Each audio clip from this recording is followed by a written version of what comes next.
Welcome back to Copenhagen Blue. One of the things that I usually do on the channel is some type of project. I replace a water pump or I do a wheel bearing, but sometimes one of the most basic things that we all have to do is maintenance. So today we're going to do an oil change, we're going to rotate the tires on Buggy and just keep her going down the road safely. And I want to show you that it's something you can do on your own and not always something you have to pay somebody for. So let's get started. Now that we have the car up on jack stands, it's important to let you know not to ever use a jack itself. A hydraulic jack is not okay to lift a car up on. You need to use jack stands. Once it's up in the air, you have a jack stand under each corner, then you're good to work on the vehicle. It's nice and solid. I can shake it. It's not going anywhere. I feel confident under the vehicle because it's supported on all four corners properly. Now that we have the car up in the air, we're going to use a trim tool, pull off our center cap, and that exposes all of our wheel bolts. On this car we actually don't have studs that stick out that the nuts go onto. The wheel stud is actually incorporated with the bolt itself. Next thing we're going to do, we're going to take out our wheel bolts. With this last one, chances are that it's going to fall off on me, so hold on to it. We're actually getting pretty even wear out of the tires, especially these on the rear. I can't complain. I think we've put about 10,000 miles or so on them, and they've held up pretty well. Now for those of you that don't know, whenever you rotate, rear tires come straight up to the front. The rears, they go back, but they crisscross, so they go to the other side. And while we have the wheels off, I'm going to clean out the inside of the rim because we have a lot of dirt roads around here, and we tend to get a buildup of all this light soot. So we're going to clean that up just to make sure that we don't have any balance issues. When it comes to cleaning off all the extra soot that's in the wheel, just a nice nylon brush. You can go around the outer edge and just clean all that loose silt that's built up in your wheels off.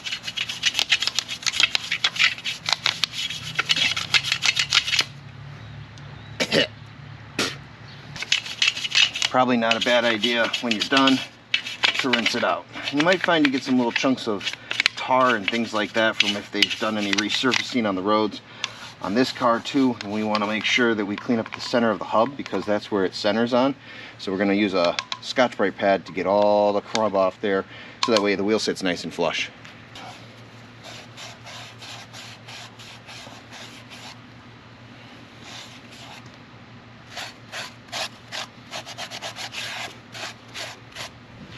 Now, just like we cleaned up on the wheel, you always clean up the center hub itself. Just get a little wire brush. You can clean that up the best you can. Now we're actually spray with a little brake clean.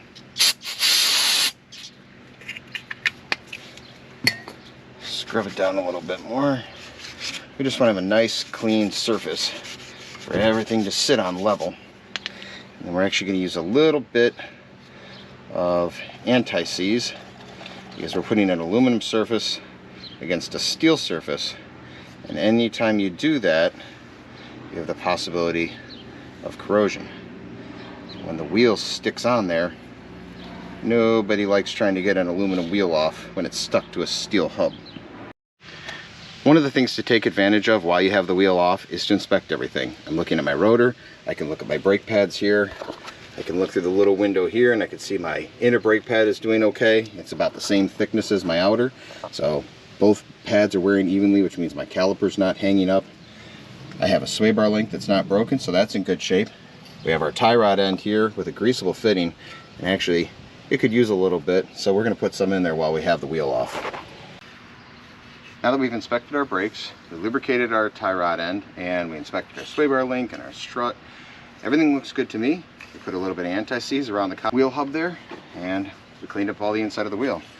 So now we're going to put our wheel back on, line it up with the stud holes.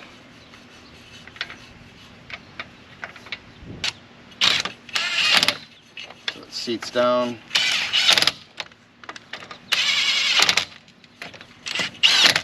and then we're going to go around. We'll leave the wheel covers off because we're going to use the torque wrench and make sure that all the wheels are torqued properly. Now most cars, your drain plug is actually going to be a physical bolt head, but this car being German, they made it a hex. So when you have an 8mm hex, and we just have to loosen it. We have our drain pan ready.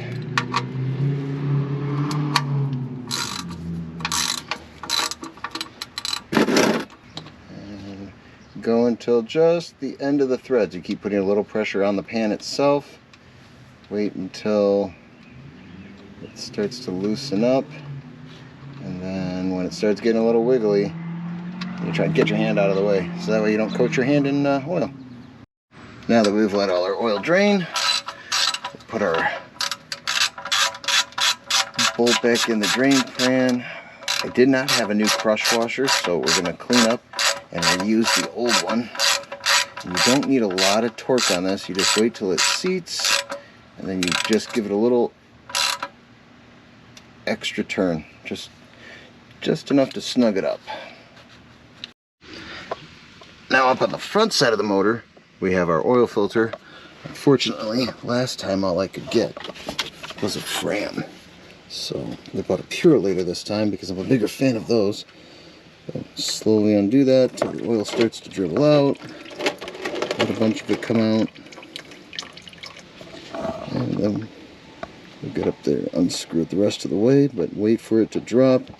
You don't want it to come splashing down. So just get it till it comes off, and then bring down your filter and dump it out. Just set it face down in there. It's not very easy to see, but up there, that's where the filter screws on. We're going to wipe that surface off so we have a nice clean surface. We're going to clean everything up here a little bit, spray it down with a little breakaway, and just let that dry for a minute.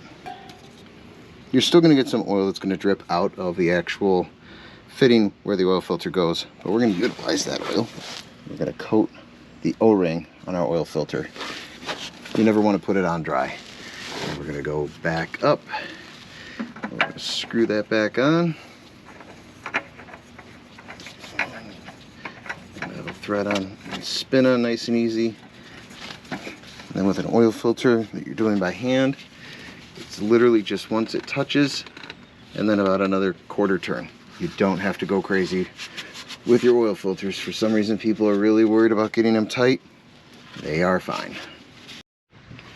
Alright, now that we've drained our oil, put our new oil filter on, we're going to pop the hood, pull the safety latch out, and lift up.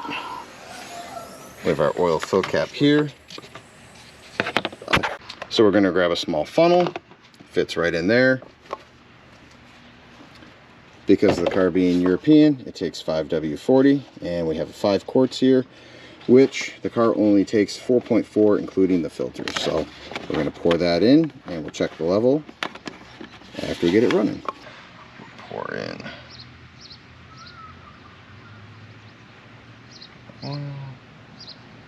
Let's start it up. Top it off.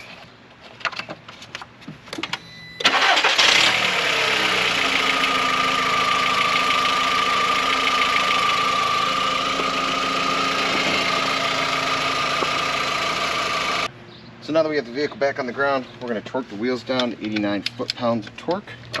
So you just kind of use your weight, lean into it, make sure that they click.